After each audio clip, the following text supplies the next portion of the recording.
Hi, since everyone is in quarantine, we decided to host a GFG Ted Talk event. 5 of us had a week to create a random TED Talk on any topic and present it to everyone in the Discord.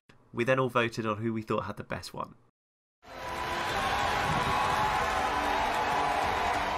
Hello, good evening everybody. Welcome to my TED Talk. Tonight, I will be presenting it, but initially I wasn't sure quite how to go about it.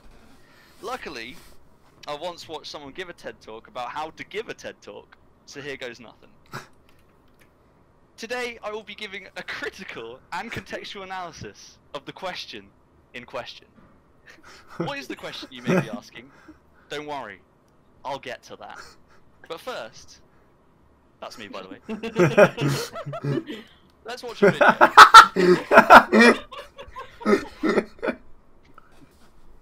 Hey, what's the deal with airline food? Still can't hear. I could. I think we can. I could. Don't worry, Paul, because the next slide will introduce a gist. So, what exactly is the deal with airline food? By definition of Wikipedia, an airline meal, airline food, or indeed in-flight meal is a meal served to passengers on board a commercial airliner.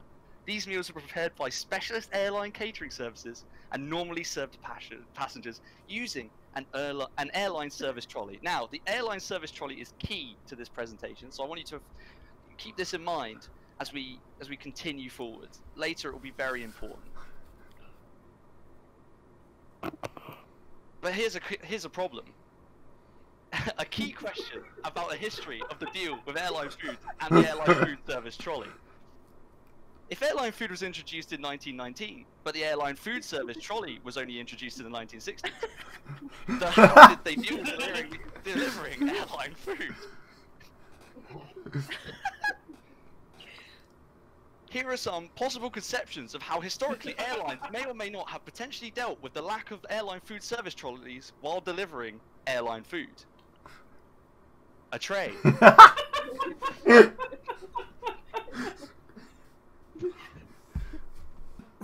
Throwing. Oh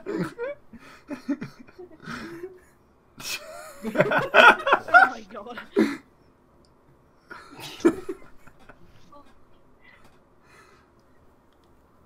Another plane.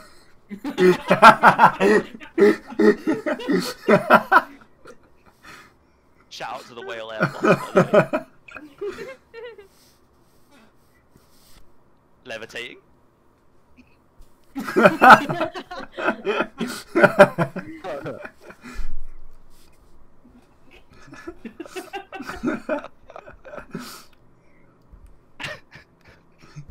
Orbital cannon.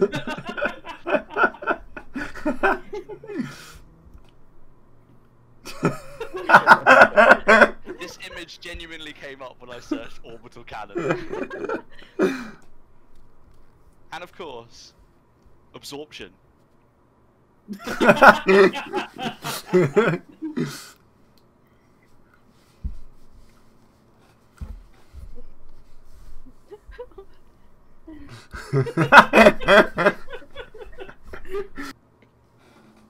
Now, what is the deal with your questions?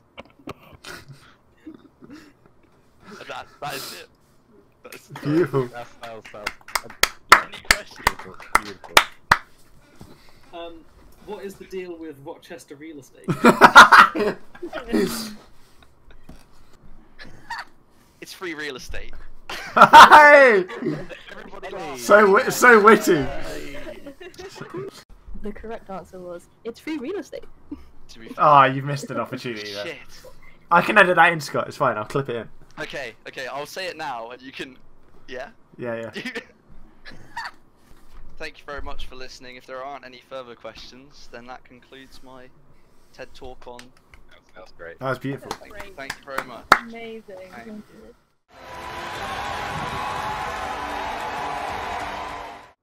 Hello, and welcome to my TED Talk. Today, I'm going to be discussing Mac.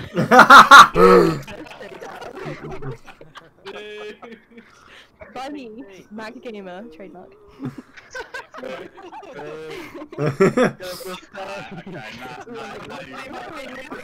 Page for this. Now I can't you believe I have- used the meme generator to make me.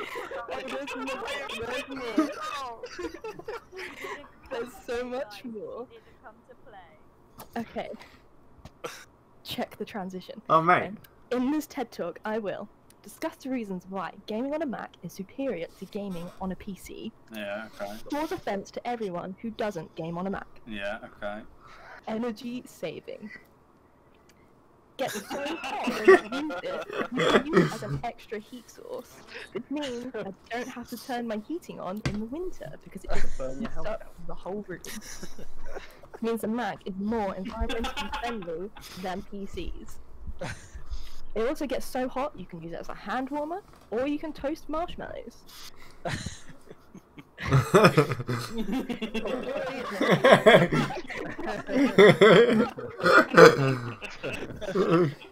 You phoned this up, you should have photoshopped your face on the cat. Yeah. Number 4. Siri is that bitch. Cortana, weak, probably drowns kittens in spare time. Votes Tory, but claps for the NHS. Siri, helpful, polite, boss-ass bitch.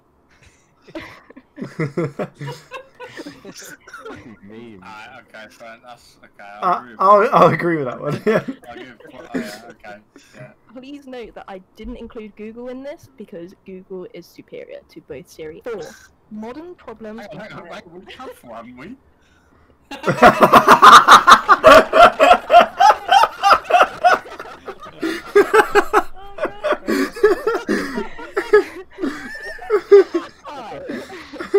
Modern problems. Steve Jobs is dead. Steve Jobs. I will cover this. Steve Jobs wears a turtleneck, cool as fuck, probably chilling in heaven.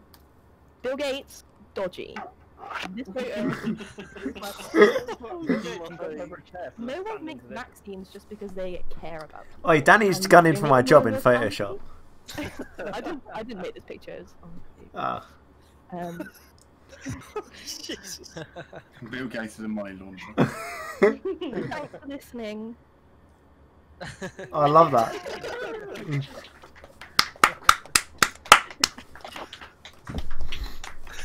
I did make this photo. I can tell. I had to download things to do it. I had to download things to do it. Yeah, you don't. Wait, what? You don't have? Oh god. Hang on. Let me run this back. You have to download a Microsoft phone.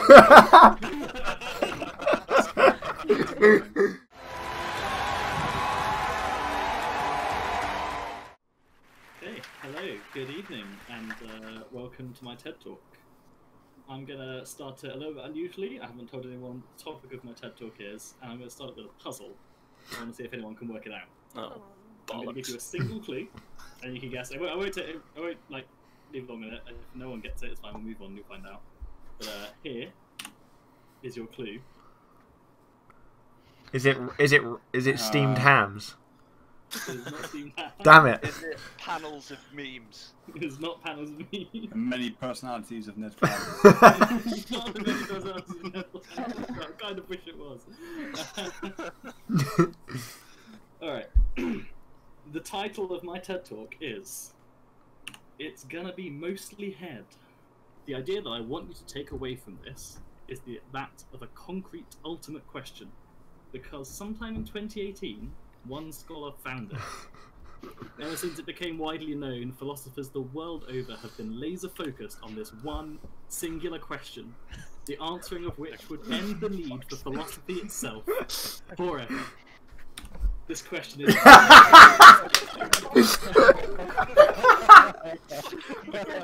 I called it! I called it!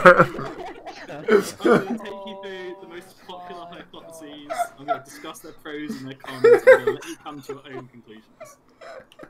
Alright. Hypothesis 1. Alvin.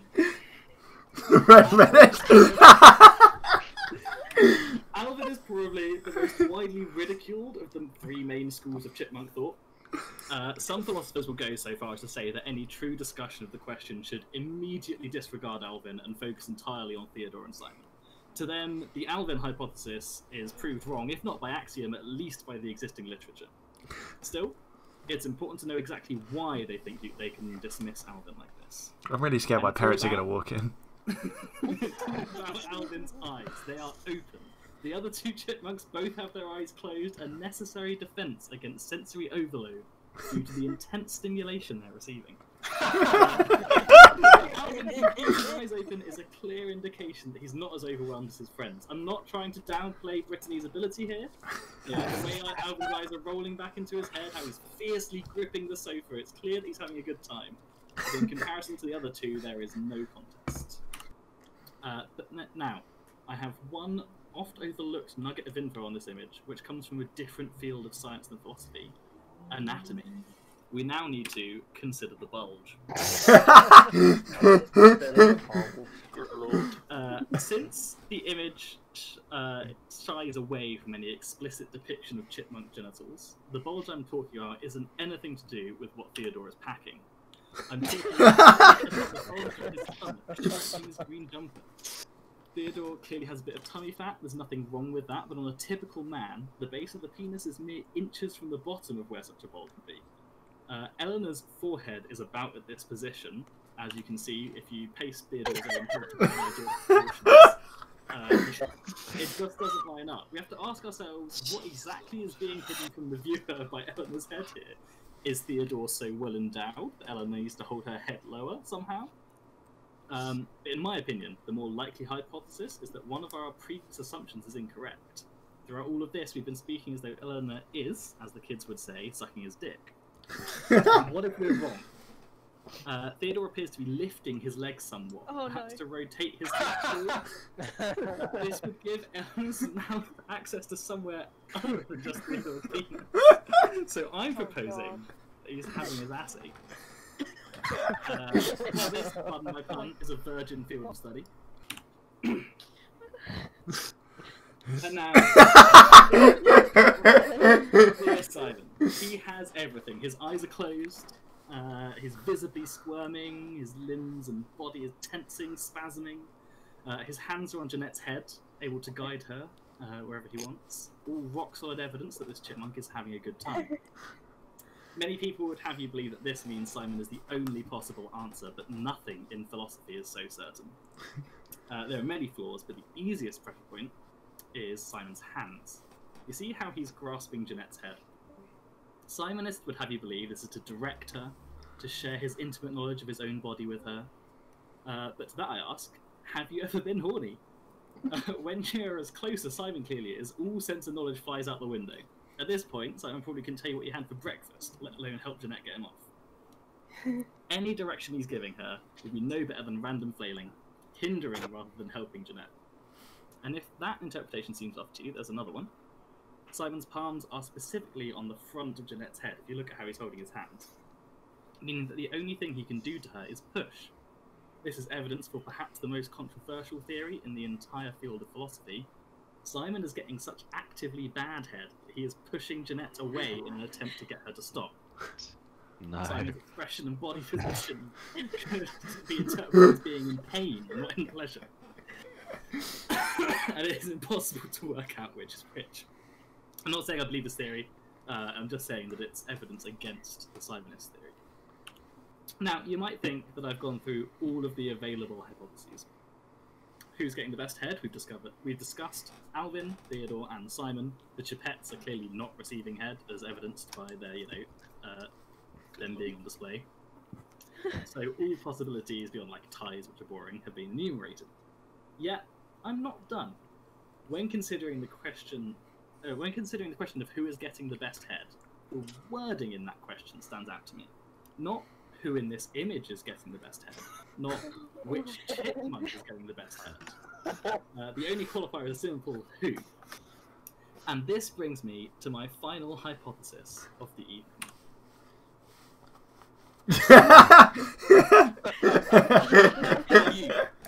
The person listening to this, considering the question, the single final question above all others, the use of the word head is interesting.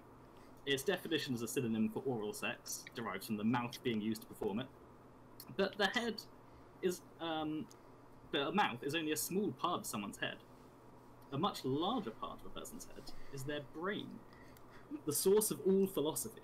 Philosophy has been called before the science of thinking about stuff, and that's absolutely true. It's such a natural product of the human brain that a human without philosophy would no longer be human. So when you consider the final question, you're teasing apart a problem that began at the dawn of civilization and will likely continue forever. You are engaging your brain on the core of the human condition. You are giving yourself the best head of all. Thank you and good night. Very good. That was amazing. Wow.